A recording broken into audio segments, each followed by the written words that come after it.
1 week before launch.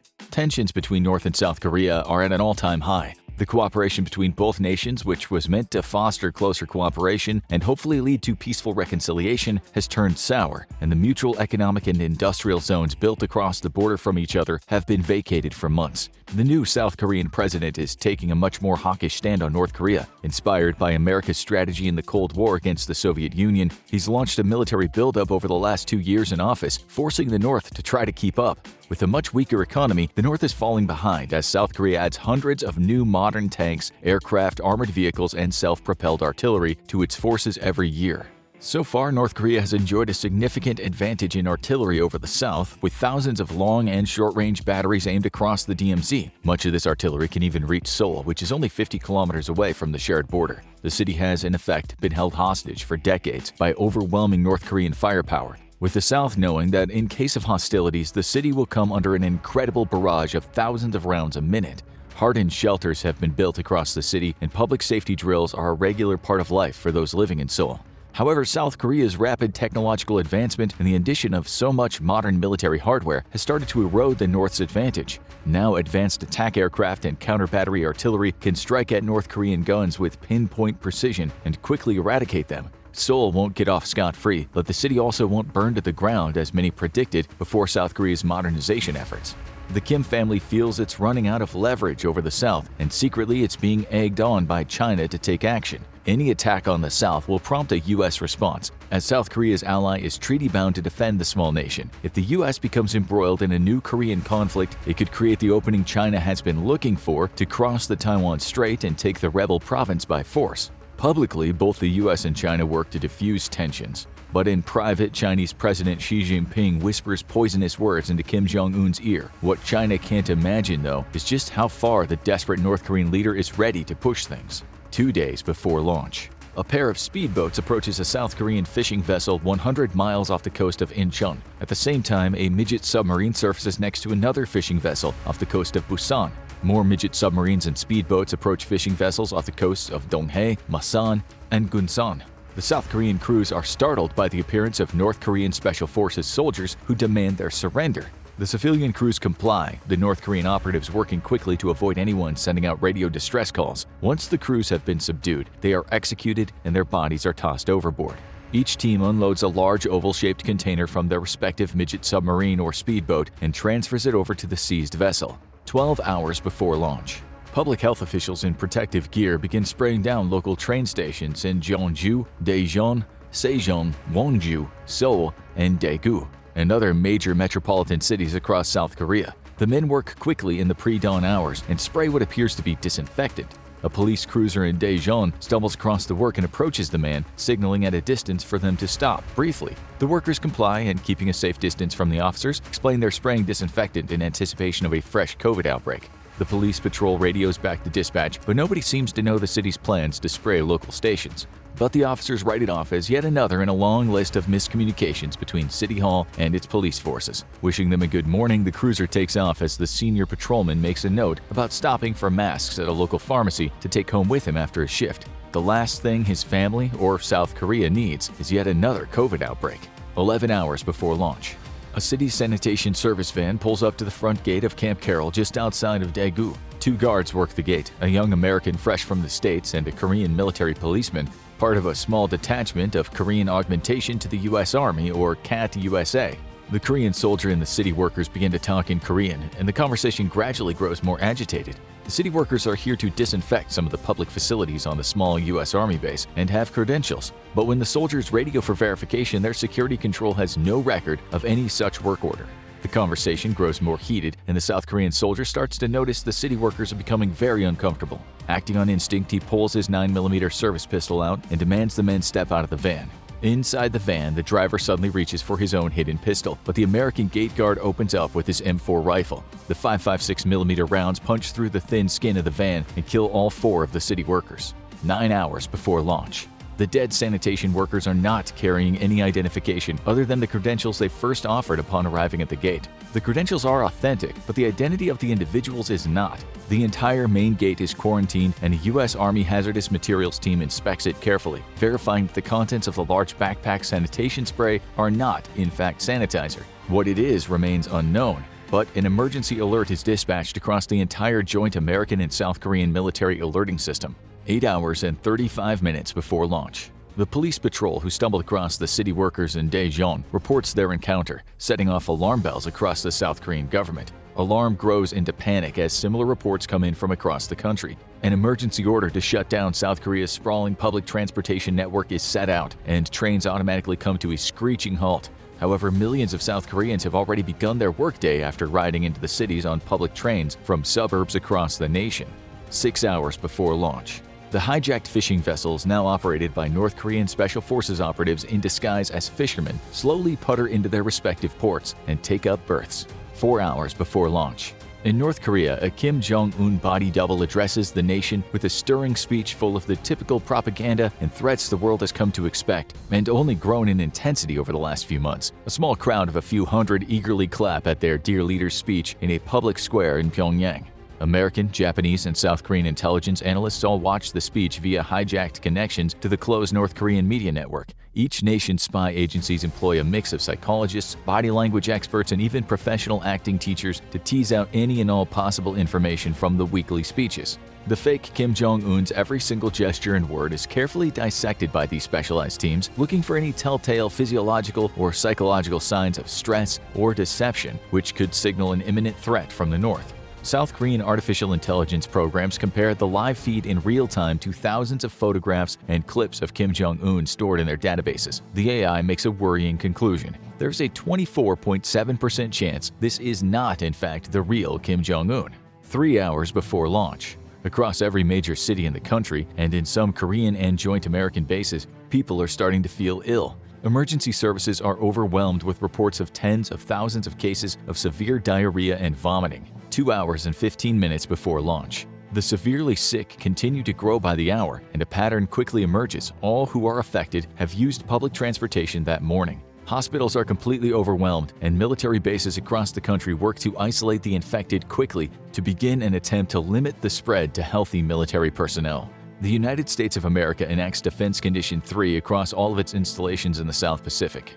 Medical personnel and military biological chemical warfare specialists race to attempt to discover if the cause is chemical or biological, and if there is risk of spread after initial contamination. South Korean cities grind to a halt as millions of people are ordered to remain either in their homes or in workplaces, with any who exit threatened with immediate arrest. Panic spreads across the country. The American and South Korean Air Forces deploy deterrent armed combat air patrols over South Korea's east and west coast, as well as the DMZ. While at the DMZ itself, American and Korean soldiers move to their highest possible readiness. 2 hours before launch. The imposter South Korean fishermen abandon their vessels. The North Korean operators, however, quickly run into a problem. National orders to remain indoors means that police patrols are out in force, and the men are unable to reach their respective safe houses. The teams try anyways, quickly drawing the attention of either police or civilians who promptly notify the police. Firefights between the North Korean Special Forces operators and local police ensue, but in the chaos of a possible nationwide biological or chemical attack, the reports never make it to the president's office in time.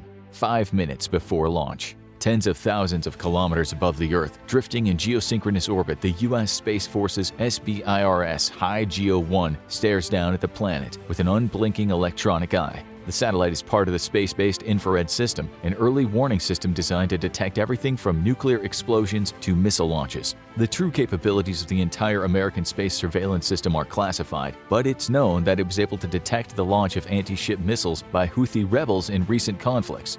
During Desert Storm, it was vital for providing early warning of Iraqi Scud missile launches. The unblinking electronic eye registers a sudden, massive heat plume on the southern tip of the Korean peninsula, then another, then 3 more after that. But it already has transmitted an automated message via the US's very high-frequency space communication network, and even as the third massive heat plume is detected, the warning has reached the 2nd Space Warning Squadron, headquartered at Buckley Space Force Base in Colorado. A few nanoseconds later, the warning has reached both North American Aerospace Defense Command and United States Strategic Command, deep inside the bowels of Cheyenne Mountain Space Force Station.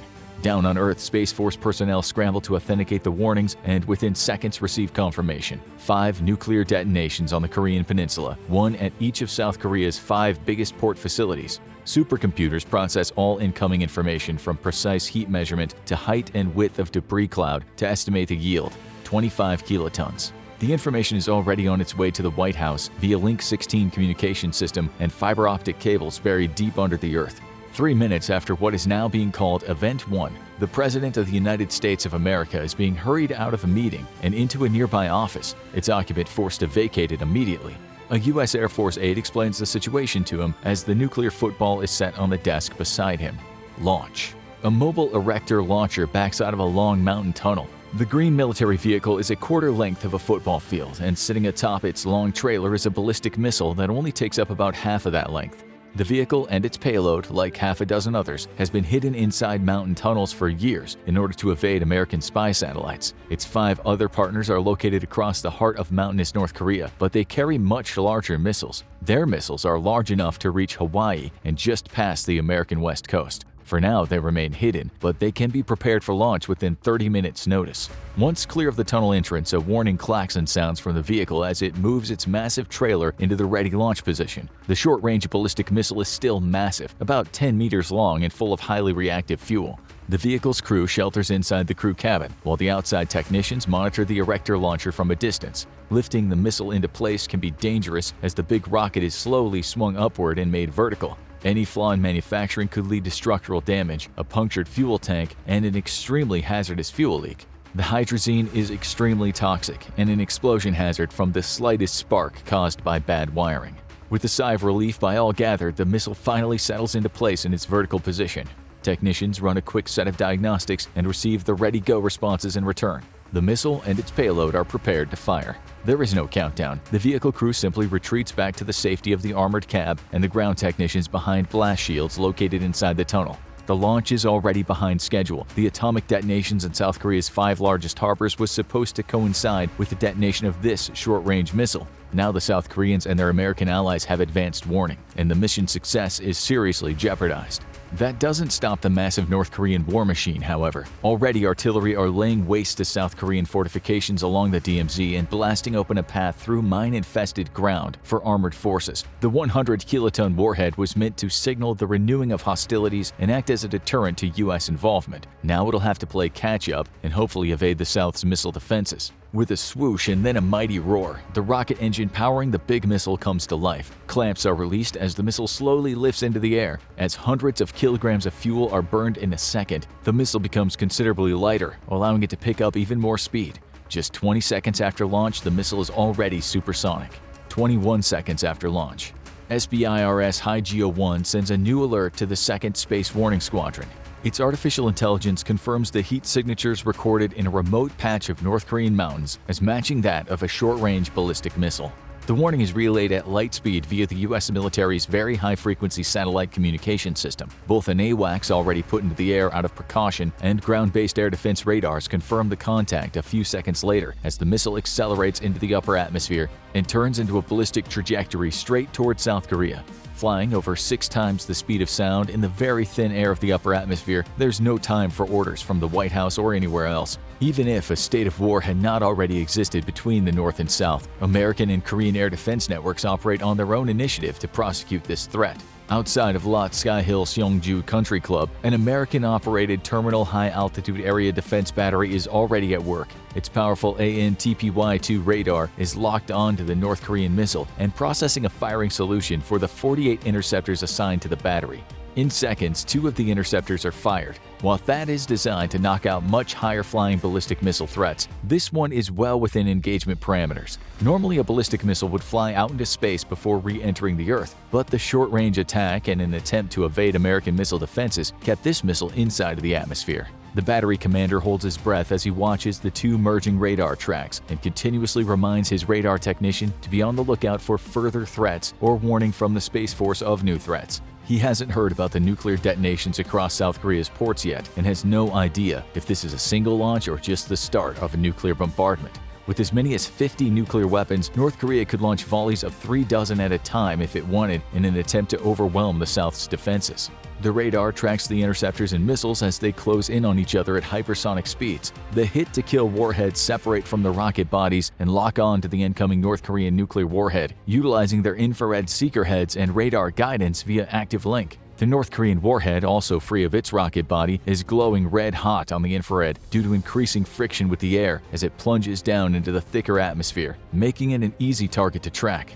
The battery commander breathes a sigh of relief that the North Korean missile did not deploy countermeasures. He would never admit this to the press or any civilians, but THAAD has a mixed history of success in realistic scenarios. So does America's Homeland ground-based interceptor system and pretty much any other ballistic missile defense program in the world. When you're trying to knock one bullet out of the sky with another bullet, there's a lot of room for errors. But not today. The first interceptor miraculously smashes into the North Korean warhead with enough kinetic energy to turn both projectiles into plasma briefly. There's no nuclear detonation, as the nuclear warhead requires a very specific chain of events to occur in order to properly detonate. All that's left of the North Korean threat is an expanding cloud of hypersonic debris raining down somewhere just north of Seoul.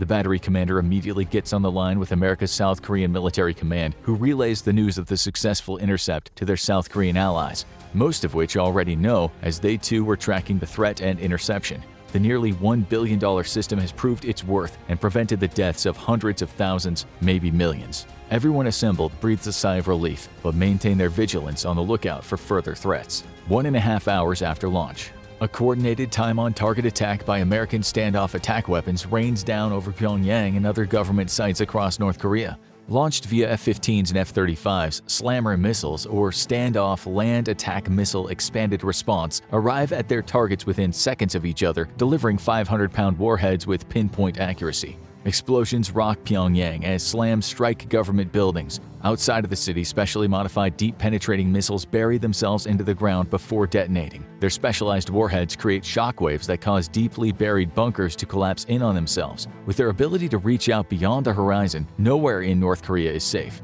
and the U.S. Air Force strikes every single known or suspected hideout or bunker which is or could be housing Kim Jong-un. The Kim Jong-un double, sitting haplessly at the Rongson residence, the presidential palace of North Korea, is atomized as half a dozen slams level the entire complex.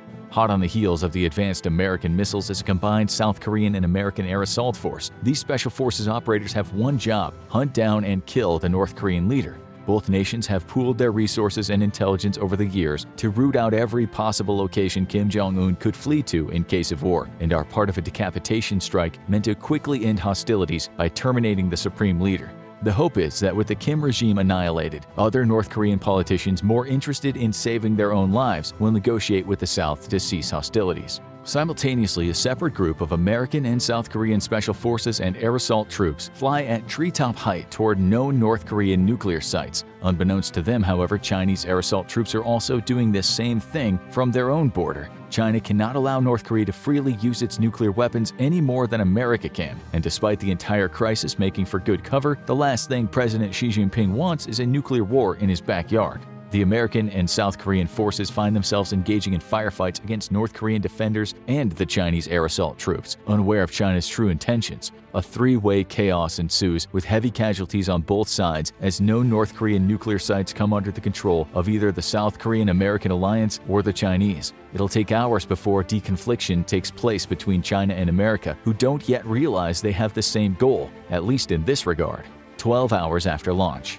The North Korean nuclear launch was meant to be a show of force, a deterrent to U.S. involvement in a renewed breakout of the Korean Civil War that never truly ended. Kim Jong-un was showing his willingness to use nuclear weapons in a bid to scare the U.S. away from supporting the South militarily. However, it was the attack against South Korea's ports that ensured a U.S. response would be extremely difficult. With all of South Korea's major ports obliterated by nuclear detonations, America will be forced to disembark heavy equipment with its amphibious assault capabilities, severely slowing its response time. The ground-level detonations flash evaporated millions of tons of seawater and destroyed large parts of sprawling harbors. They were not powerful enough to destroy the host cities, but have caused massive amounts of contamination, which threatens the lives of millions. A mass exodus from port cities has begun in an attempt to beat the fallout. Despite warnings from local governments that everyone should shelter in place for up to 3 days in order for radioactivity levels to die down significantly. Few listen, and many of the fleeing millions will become ill with radiation poisoning. A quarter of them will die. At the DMZ, the largest battle since the Second World War is playing out, as an initially overwhelmed US and South Korean force is rocked back by the brutality of the North's attack. The millions of mines laid across the DMZ have done little to slow down the assault, which is being led by the North's most fanatical armored and infantry divisions, soldiers who will face the greatest casualties and were thus picked for their zealot devotion to the supreme leader. The Alliance's firepower is overwhelming, but so are the North's numbers. Plus, the chemical attack against South Korea carried out by agents disguised as city sanitation workers has severely slowed down the response to the North's surprise attack. Even now, unaware of the extent and risk of contamination, railways remain shut down. News of an intercepted nuclear attack, as well as the 5 detonations in the south, have caused widespread panic and a mass exodus of South Korean citizens toward the south of their country. This has caused massive traffic jams that further complicate the military response. At the moment, it's only overwhelming Allied air power that's keeping the North's attack blunted and from overwhelming the primary lines of defense. But just in case, roads and bridges across the DMZ have been prepared for demolition for decades and will be sabotaged to slow the North Korean tidal wave. In Seoul, the city is burning from a massive concentration of artillery fire, but rapid counter-battery fire and the South's attack helicopter fleet has disrupted the North's plan to hold the city hostage via long-range artillery. Firefighters work to put out blazes even amidst the ongoing barrage, which slows by the hour as the South's specialized counter-battery crews methodically destroy Northern artillery with precision rounds. The steady stream of attack helicopters to and from the DMZ never stops as they return to friendly airfields to rearm and refuel before setting back out again. The lives of millions of Seoul citizens rest on these brave pilots' shoulders and the counter-battery crews. The war for South Korea has just begun, and America's ability to rapidly deploy mechanized forces into the nation has been severely slowed due to the atomic attacks against major harbors. The fate of the democratic South now rests on its military's ability to hold out until major American and Japanese reinforcements arrive, which could take weeks. Meanwhile, American and Japanese warplanes join South Korea's Air Force in the sky and run 24-hour operations to hammer the invading North's forces from above. But can air power alone stop a military that's over 3 times the size of South Korea's? And what'll happen when China uses America's engagement in a difficult Korean war to launch its own invasion of Taiwan? America may be a military superpower, but its resources are not unlimited, and taking its eye off South Korea could lead to the nation's collapse. Somewhere deep inside a secret bunker, Kim Jong-un still lurks, in full control of at least 24 hidden launchers, each carrying missiles with the range to strike the American homeland. Will the South survive, or will Kim end up victorious? Now go check out India versus China, who would win? Army-military comparison, or check out this video instead.